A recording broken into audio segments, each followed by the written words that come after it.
ఎలక్షన్కు సన్నాహాల్లో భాగంగా గౌరవ ముఖ్యమంత్రి గారు ఉమ్మడి గోదావరి జిల్లాలకు అదేవిధంగా కృష్ణా జిల్లాలకు అన్నిటి కూడా కలిపి ఏలూరులో 30వ తేదీ మధ్యాహ్నం 2 గంటలకు ముఖ్యమంత్రి గారి సభ ఉండబోతోంది.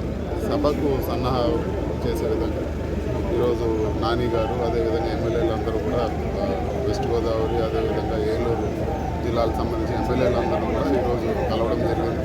వాళ్ళందరూ కూడా ఈరోజు వైఎస్ఆర్సీపీ క్యాడర్ అందరినీ కూడా 30వ తేదీ హాజరై ఈ సభని భారీగా విజయవంతం చేసే విధంగా ఈరోజు అన్నీ కూడా ప్లాన్ చేయడం జరిగింది. రాబో 2-3 రోజుల్లో కూడా ఏ విధంగా ట్రాన్స్పోర్ట్ చేయాలి, ఎవరెవరు కార్యకర్తల్ని ఎంతమంది తీసుకొస్తారు, ఇవన్నీ కూడా మొత్తంగా ప్లాన్ చేసి ఈ సభని సక్సెస్ చేసే విధంగా కూడా కార్యాచరణ చేసుకుంటారు.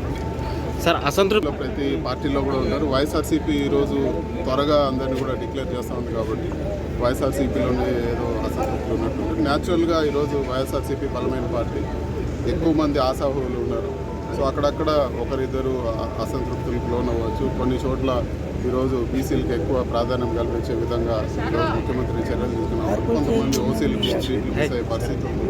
సో ఇవన్నీ కూడా ఓవరాల్గా చూస్తే ఖచ్చితంగా పార్టీ పటిష్టంగా ఉంది. ఇవన్నీ కూడా పెద్దగా పట్టించుకోవాల్సిన పని లేదు.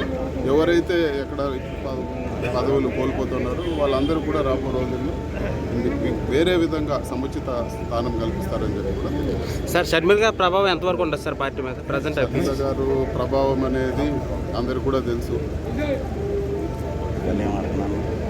16 నెలలు షర్మిల గారి సొంత అన్నయ్య మన ముఖ్యమంత్రి గారిని కాంగ్రెస్ పార్టీ జైల్లో పెట్టింది. అదేవిధంగా రాజశేఖర రెడ్డి గారి పేరుని కేసులో కూడా పెట్టింది.